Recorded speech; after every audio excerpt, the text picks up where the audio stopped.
Thank you.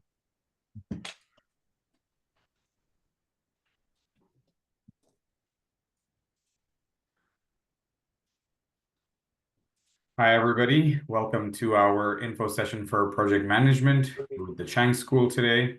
Thank you for joining in.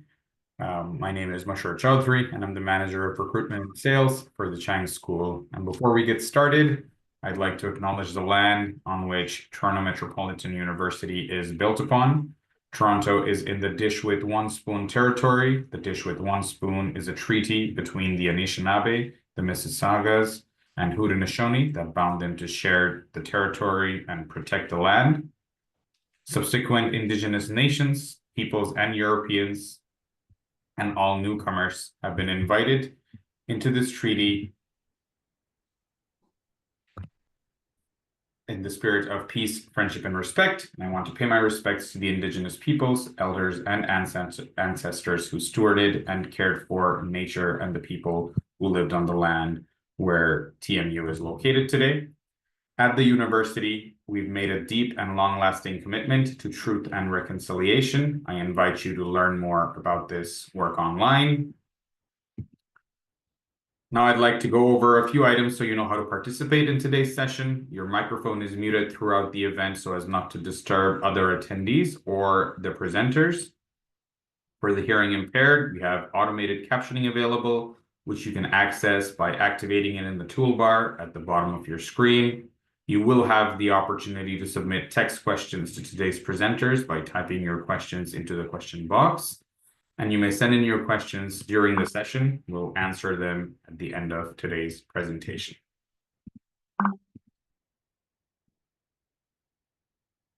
Now, before I welcome and introduce our guest speakers today, we'll do a quick poll for everyone. We wanted to take a look at, what we thought was most important. And I'll go ahead and launch the poll. And it's basically what we think matters most. What skill do you think is most important in the world of project management? So we'll leave that poll up. You all can answer. And while I go ahead and introduce our first guest speaker for today, we have Jamal El Ali, who is the academic coordinator of the certificate at the Chang School. Jamal is also an instructor at York University School of Continuing Studies and at University of Toronto Continuing Studies, and a professor at Humber Polytechnic. Next, we have Reena Murar, student of the certificate with over 15 years of experience in the healthcare sector. Reena is now a scope nurse navigator at York General Hospital. And finally, we have Kevin Holditch, who is our industry expert and is the director of project management at CIPC.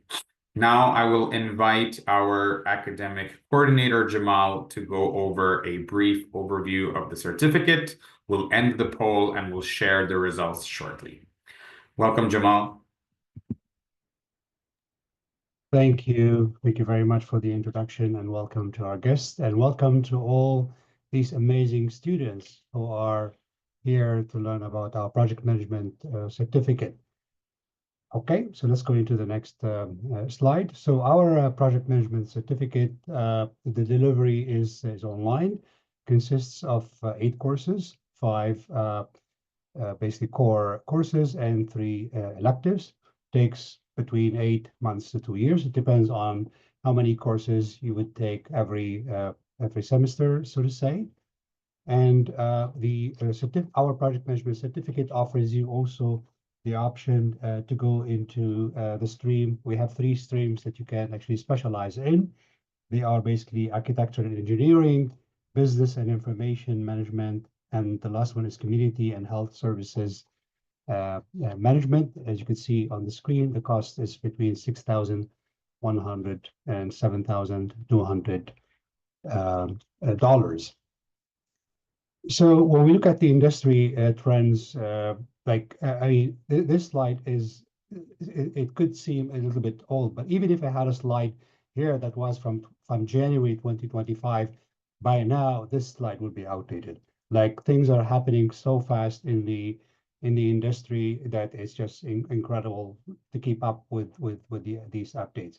But nevertheless, if we look at this very briefly, we see that digital transformation, for example, business strategy are on the top of this list. And this is actually from Project Management Institute, the biggest organization in the world that, basically looks after project management best practices and is behind the PMP and CAPM and all those amazing certificates, the PMBOK, for example, and so on and so on. Next slide, please. So in terms of project managers' salaries, naturally, it depends in the industry, it depends on the experience and so on. But generally speaking, and no offense to the MBAs or MBA holders out there, but as you can see here from the first bullet point compared to the next bullet point, project managers at times make actually more money than what an MBA could actually make, right? Again, due respect, I'm an MBA myself, and I'm a project manager as well. So no offense to that, So, okay. And then when it comes to the credentials, for example, the sub-bullet point at the bottom, the first one talks about a project manager without a PMP, project management professional certification from PMI, right? And then another with a PMP certification. And you can see the salary gap potentially there. Remember, we're not saying 100% here or 0% there. We're just taking like a sample from the industry around where those things sit. Next slide, please. So who should take this certificate? I mean, if it's up to me, I would say everyone should take the certificate. I'm super biased toward knowledge, acquiring knowledge. Acquiring knowledge is like keeping your mental health and your cognition healthy to me, okay? But back to the slide, working professionals who plan to transition into project management.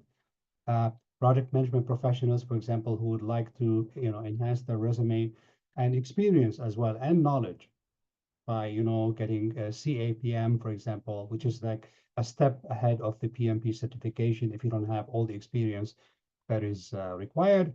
Also, recent graduates, for example, striving to be more competitive in the marketplace, because when you acquire project management skills, you will be noticed. The way how you speak, the language you use, the way how you go about your work, the discipline that you have, the quality, the commitment, all these things distinguish you from others, and that gives you your own brand, okay? Which is really, really very important. Next slide, please. And by completing the certificate, you will actually understand project management principles and functions. You will learn them actually, okay? You will learn them. And if you dedicate your time to basically work hard during the courses, you will learn how to complete a project from beginning to the end, hopefully successfully. There are so many tools out there that can help you. Specifically, now we are living in the era of artificial intelligence, and there are so many tools. If I look at the third bullet point, specifically, I'm talking about what Project Management Institute at this moment is offering. Without you having to be a PMP, just becoming a PMI member, you will have access to like an amazing tool, which is PMI Infinity, which is using ChatGPT, but like private to PMI, using PMI databases and stuff.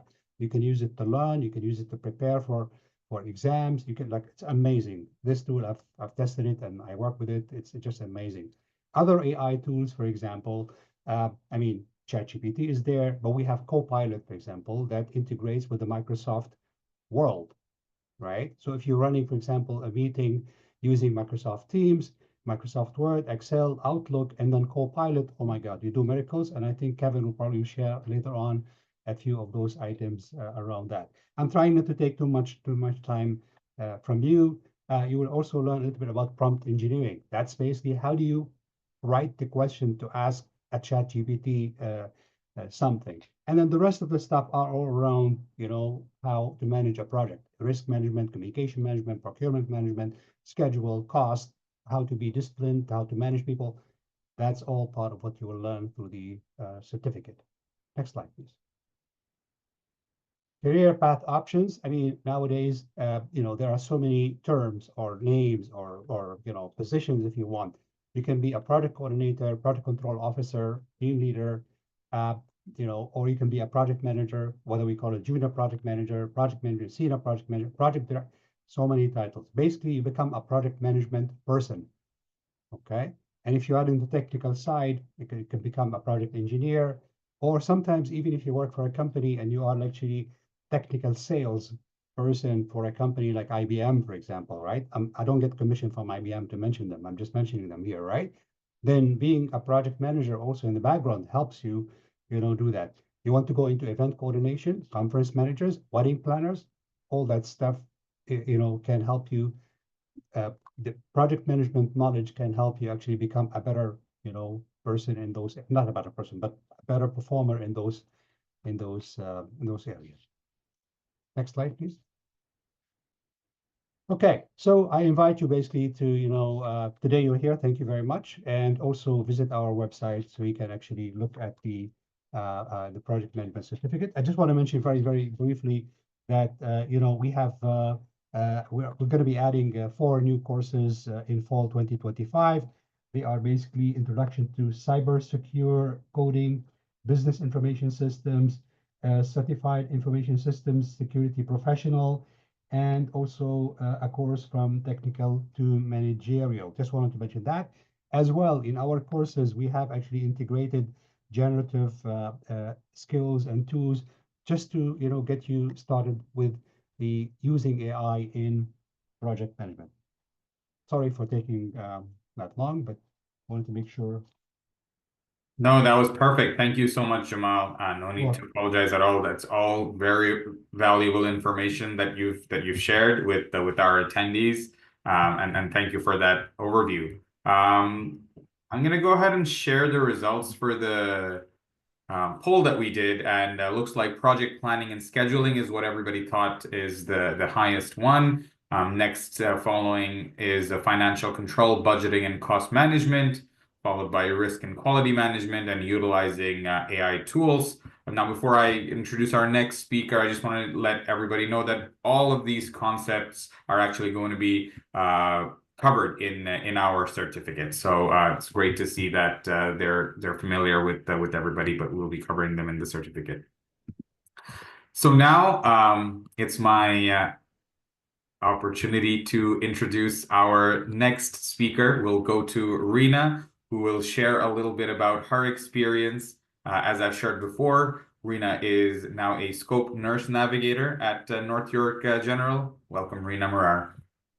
Thank you. I actually graduated last year from the Project Manager Certificate. My last class was actually with Jamal. Like I said, the certificate is great. I learned so much in it. Every single course I found was really helpful. My bachelor's degree is in nursing. So in nursing, you don't learn you're busy learning all the nursing, all the science behind things, not how to plan things.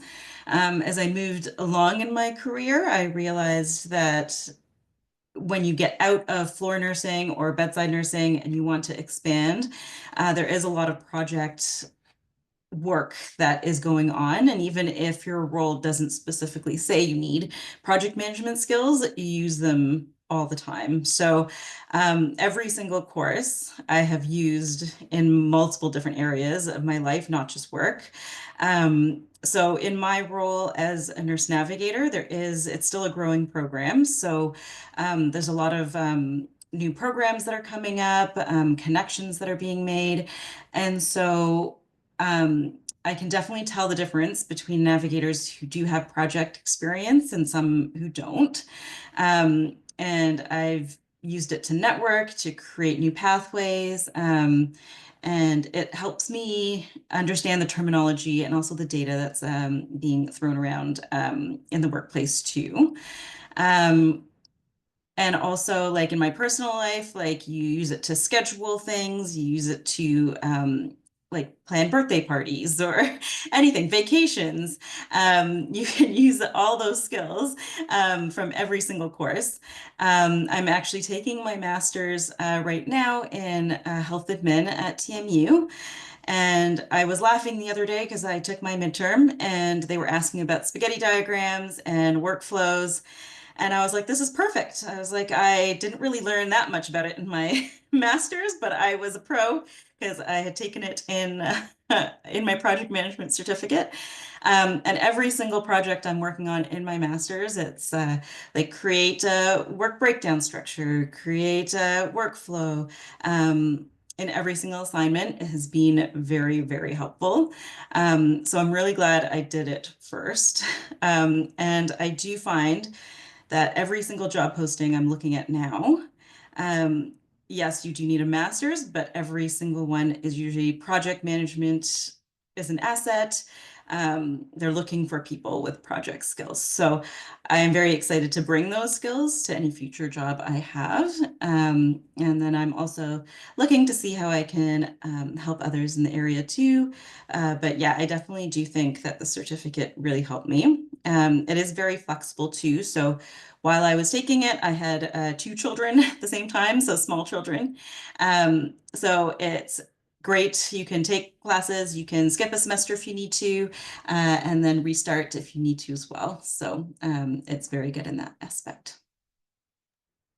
Thank you so much for sharing that and your story with us, Rena. You're a true champion for the certificate. So thanks for doing that for us. And yeah, we hope to have you on for future sessions as well.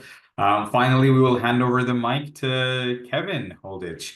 Kevin is the Director of Project Management at CIBC and specializes in program management, project management in both predictive and agile methodologies. He is building high-performing teams, coaching and mentoring, also has experience in fintech, IT infrastructure, IT operations, as you can see, procurement management.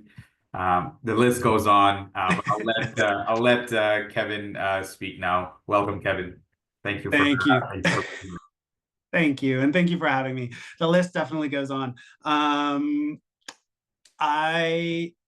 I guess just briefly about myself, I've been in the project management profession. I am aging myself, but for about 20 years now. So I started off, I am currently at CIBC. I've been in financial technology for a long time, currently in CIBC right now. I am leading the financial crimes, anti-money laundering project management office over at CIBC. So there are lots of regulatory work that we're doing. Nobody wants to be the next TD. So we have a lot of eyes on us there. No offense to any TD customers, but in my space, so I grew up in various different financial organizations, also worked for HR and consulting companies in the past, came up through the PM space and into the project director role. So now I am working with a bunch of professionals to deliver the portfolio that we have.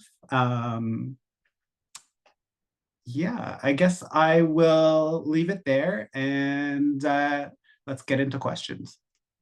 Awesome. Yeah, no, thank you. Thanks for sharing that, Kevin. We do have a lot of questions that have come in already. So yeah, I'll urge and prompt all of our attendees. Thank you for your questions. We're gonna go ahead and open it up officially for Q&A. So please enter your questions in. So our first question is from Anna. Thank you for your question, Anna. And Anna wants to know, would an executive assistant in a company benefit from obtaining this? Anna's got an engineering background and so wants to know if this is something that that is good for someone who's an executive assistant. It's up to you who you want this question to be answered. Yeah, Jamal, you can go ahead and start, and I guess Kevin and Rena can add on. So I think, Anna, if you actually study project management and you go through the whole certificate, Your boss might ask you to become like his boss if you want, because you're gonna basically differentiate yourself from every other executive assistant by being so knowledgeable, so organized, and like with whatever your boss is doing, engineering or whatever area you manage, your knowledge is going to be, and most probably you will not remain in that position because you will feel that your knowledge is now so much. I have real life examples, but there's not probably so much time to share them over here. There's an executive assistant for a hospital that is in that position, and I've been talking to this person about, the next move. Awesome, thanks. Kevin? I actually have I have an example too. We had there was an executive assistant for one of our VPs, and he was out of school doing it, loved it, got his did a very similar course to what we have here, and he's not only a project manager, he's a senior project manager who was full-time, left and gone contract, and is doing some very interesting work with us right now. So I know that person. you do. Great. No, that's really good perspective. And yeah, I would say, like Rena also shared previously, you can pretty much use project management in every facet of life, no matter what background you're in. But hearing these examples from Kevin and Jamal, for someone who was in EA, gives that much power to it. Next question is from Logan. Thank you for your question, Logan. How much of the course focuses on new AI tools versus traditional project management tools like Agile? So maybe Jamal, you can start with that. Yeah. So Agile is a project management approach. Some people like to call it a project management framework. Others like to call it project management methodology. We're not going to argue about the name, but it's basically a way of completing projects and hopefully successfully, right? Briefly, we could go into waterfall, for example, which has been a traditional way of completing projects, and agile project management is another way. There are details, but just company. So when it comes to tools, right, that we use, right, traditionally out of AI, for example, we would use maybe something like a Microsoft project, Monday.com, Smartsheet, Excel, all these tools that are available for us. AI, as like using AI in project management, is relying on some of the tools that we all know about, ChatGPT, for example, or whatever Google came out with, or the other tool that has a French name.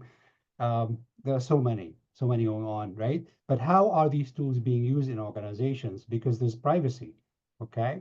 And I'm pretty sure Kevin will say something about how CIBC uses that, right? But take something like a KPMG, okay? Using ChatGPT, they use the application, if I may call it that way, but the database is locked down within KPMG, and then they go with that. So what we show you, what we teach you, what we ask you actually to practice in these courses is using some of these tools to create, for example, some of the product artifacts or get a status or, something like that, just to get you some experience using these tools.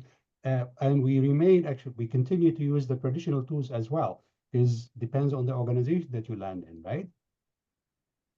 I want to. Yeah, you went on mute, but yeah, Kevin, if you want to add anything to that. Absolutely. Just really briefly, and just to build on what Jamal was saying, we are a highly regulated environment with lots of personal and critical information. We build upon these LLMs, these large language models like ChatGPT 4.0, etc., and we bring them in-house. So we have an internal CIBC AI, that we can use internally to put our information, have it generate similar results and outputs, but have that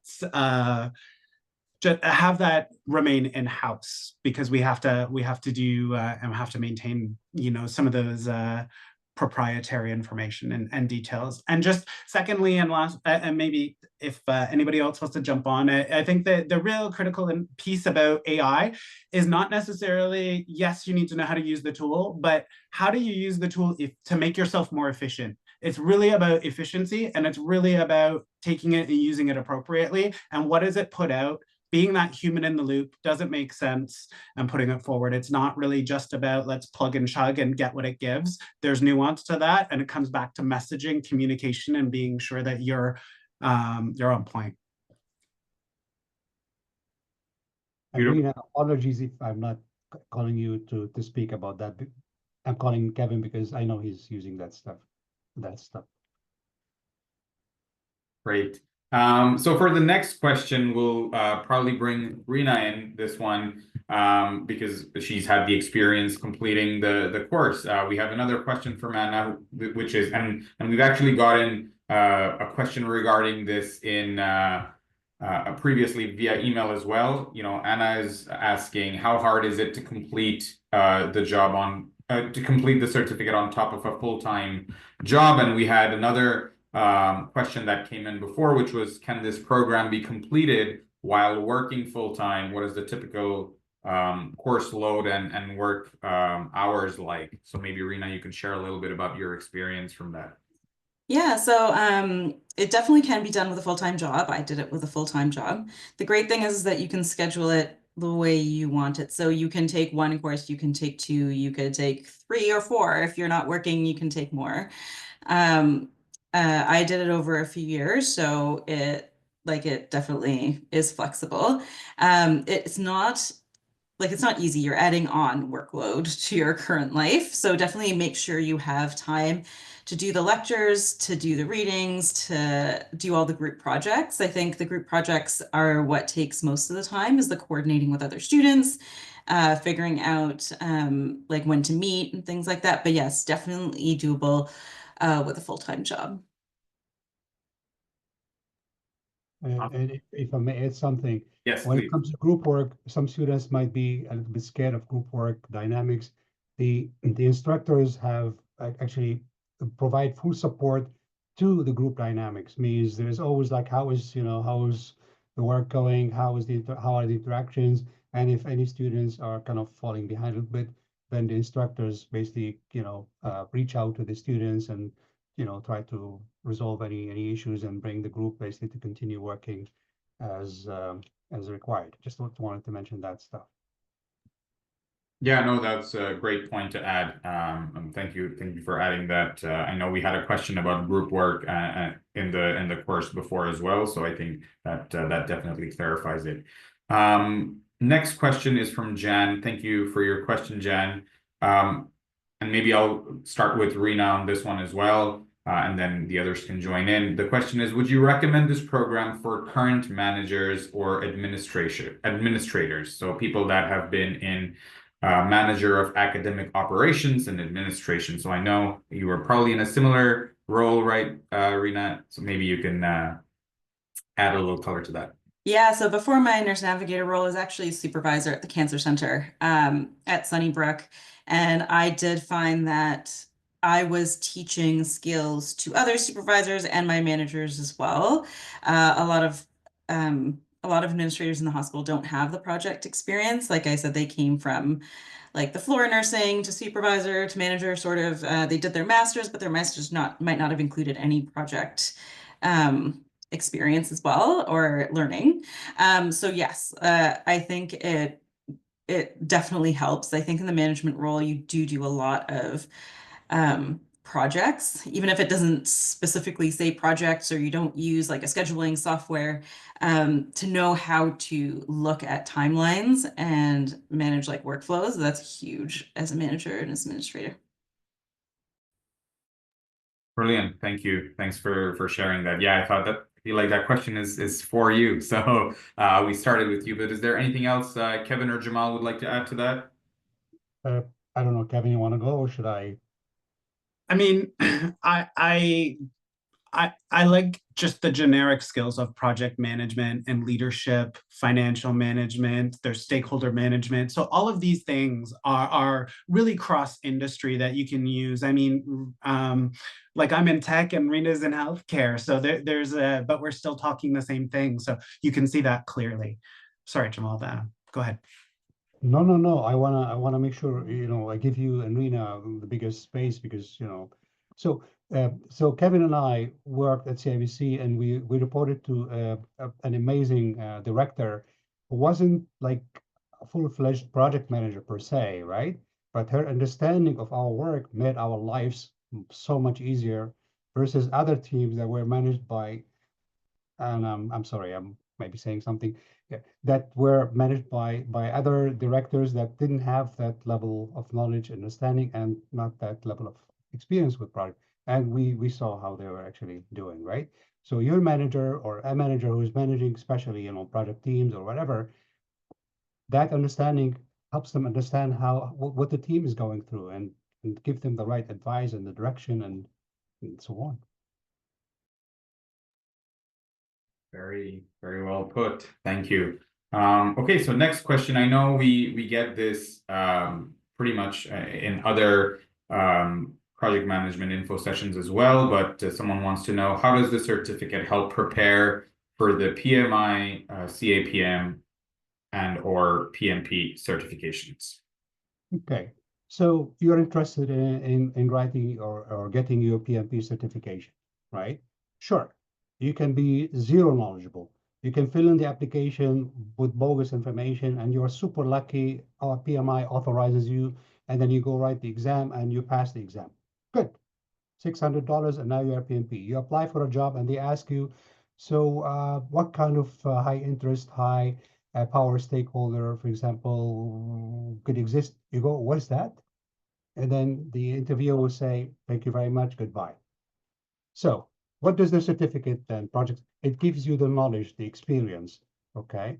Whether you decide to go further and write your PMP or CAPM or PMI ACP or other, project management certifications from or even other actually certifications away from PMI if you would like, gives you that knowledge. So to write the CAPM exam, all right, you need the knowledge, okay? You need the knowledge, you need the preparation, and the project management certificate gives you that knowledge to get you to that point where you can just focus on preparing yourself for the exam and then go for it from there.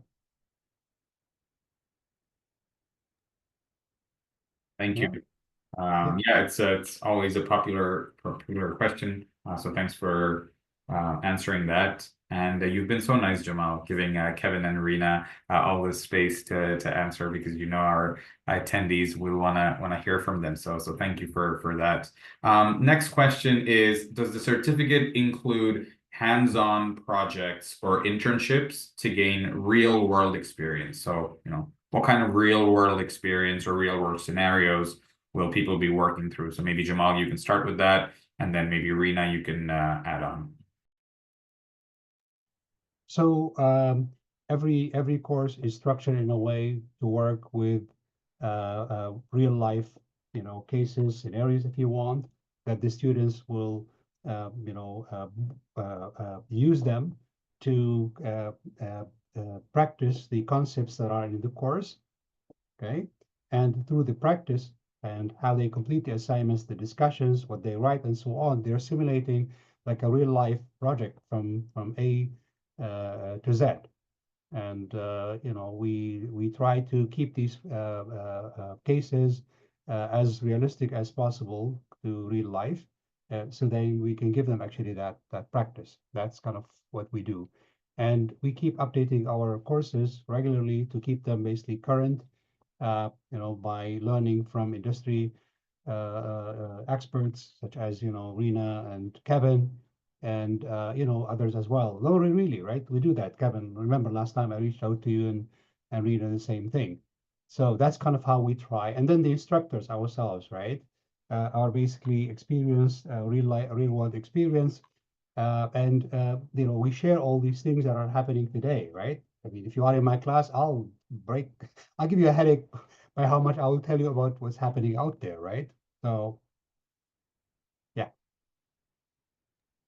Yeah, just to add on, I think there are no like real world, like you don't go out into businesses and do any projects. But what I liked about the course is that everyone's coming from a different background. So even if you have to pick a topic on which to do a project on, like I was definitely thrown like construction projects and I don't know, like travel agencies and stuff. So it was nice to see a different spin on things and then also take my work experience and say, how would I do this in a medical like lens?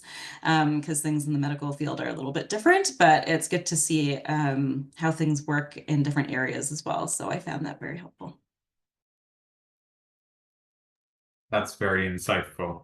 Thank you. Thanks, Rena and Jamal. So next question that we have is regarding, networking opportunities or mentorship opportunities that might be available and connecting with industry professionals. So I'll take this opportunity to bring on our academic and career advisor, Dave Dalrymple. He's on the call here. And Dave can talk a little bit about what we offer and what his team does.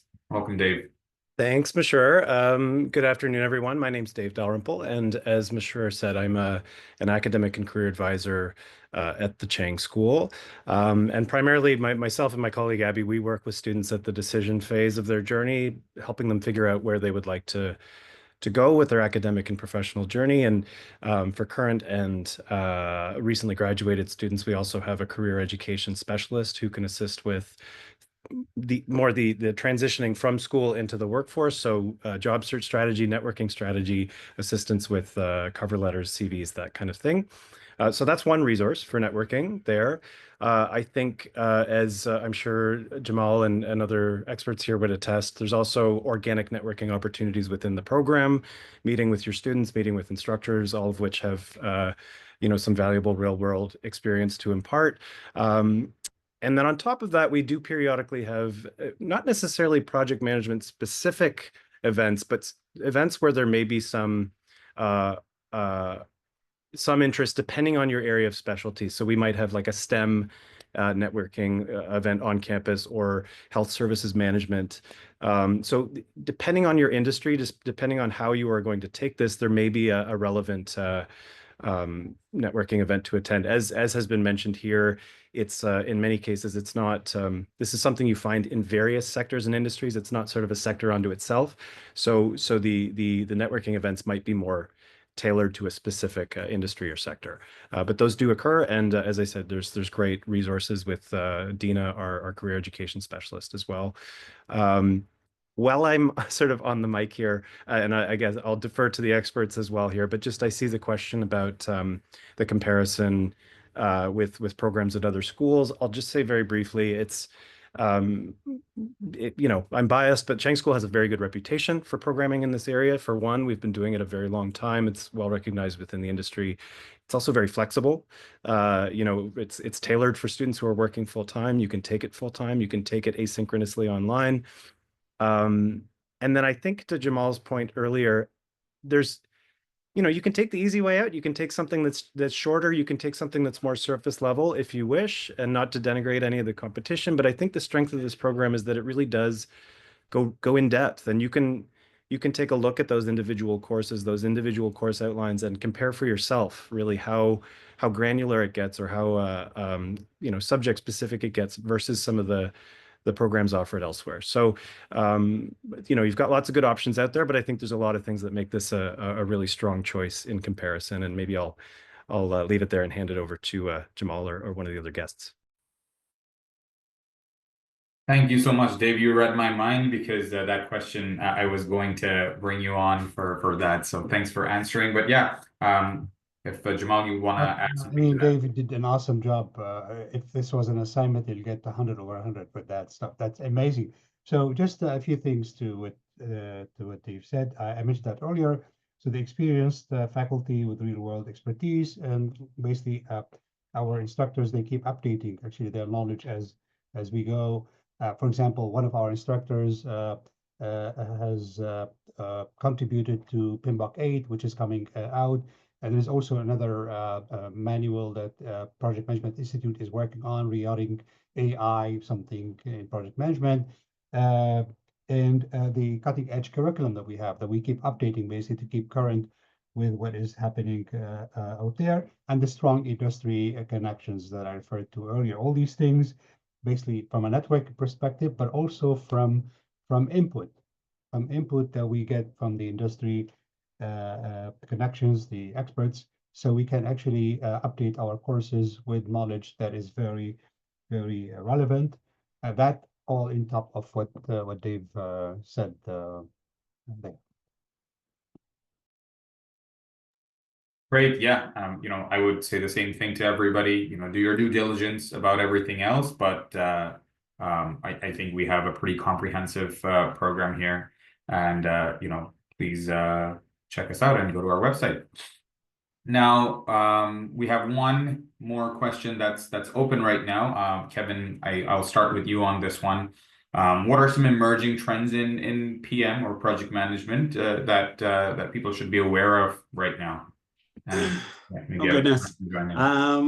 Sure, yeah, absolutely. Again, from my side of the fence, other industries may have different ones, but the biggest ones that we see are really focusing around efficiencies, right? So if you think about tools like Microsoft Project, Copilot, AI, those are about making project managers faster, more efficient, taking away some of the arduous work.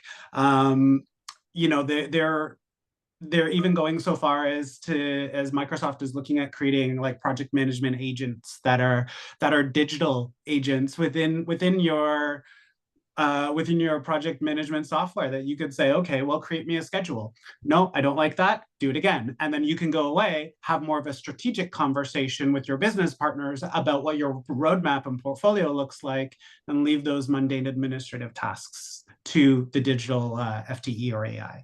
So there's those things, a lot of big ones that I've noticed specifically in our space, as well as around EQ and soft skills. So understanding your emotional intelligence, understanding how to work with other people that you may or may not get along with that are in your project and your team. I hear you guys talking about group assignments and I'm laughing. Those sort of things, tailoring your communications to the right people, saying and expressing yourself in a way that's appropriate. Those things are really big. Having a strategic lens, personal branding, and becoming a strategic advisor is massive in our space. So being a trusted advisor, building that personal branding, becoming someone that your partners go to answer your questions, that's really valuable. That's what folks are looking for. Value creation. How are you creating value out of your project, and those sort of things. All of these things just lead, I think, more about, it takes the what you're doing in project management and takes it to that next level of how are you doing it, is where I think we're growing into. No, that's really nicely put. Rina, I don't know if you want to add anything from the healthcare lens to this. I do like what Kevin said about the value add. So in healthcare, there's always, the higher up you get, the more you realize everything's based on funding. So if you're doing a project and people can't see what it's worth or that it means something, then you've done the whole project for nothing. So I think that's really important to do it properly, make sure it's up and running, but also to make sure people understand what it's for. And that's that's a great point. Great. If you don't mind. Go ahead, Jamal. Yeah, I just wanted to say if you have any last words to wrap it up. Yeah, because all of us were not born with the knowledge. We were students. I want to make sure that what Kevin shared and Rina for the last question doesn't come across as overwhelming for everyone who is here. Everything that was shared here is possible. Okay, it's possible. The same way we learn what we learned to get to where we are now, and we still have a long, long way, a lot of knowledge to acquire, you can achieve that. Right? Nothing is impossible. It might sound a little bit like, wow, all these terminologies and whatever, everything is achievable. Right? Just want to make sure we stress on that point. That's very inspiring. Thank you for sharing that. Now I'll do my closing remarks, and while I do that, we've got one last poll. We want to just gather some feedback from everyone just to see how we've been doing, provide that feedback to our team because we want to continuously improve. So just let us know how we did, if we were able to answer your questions, and if not, please contact us so that we can get to answering them. And so, at this moment, I want to take a moment to thank our presenter, Jamal. Thank you for doing such an amazing job. Our guest speakers, Kevin and Rina, for providing your experience, the journey to the sector, and some insights that you bring. Thank you, Adam and Randall, for keeping us going in the back end, and Dave for providing that extra information from the academic advisor and career advisor side. If you're interested in learning more about our certificate, please visit our website at continuing.torontomu.ca. And if you have any other questions, you can contact me directly at mash.chaudhry@torontomu.ca. The presentation, recording, and a survey will be emailed to you within the next 24 to 48 hours. And on behalf of the Chang School and our presenters, thank you for joining us today, and have a great rest of the day.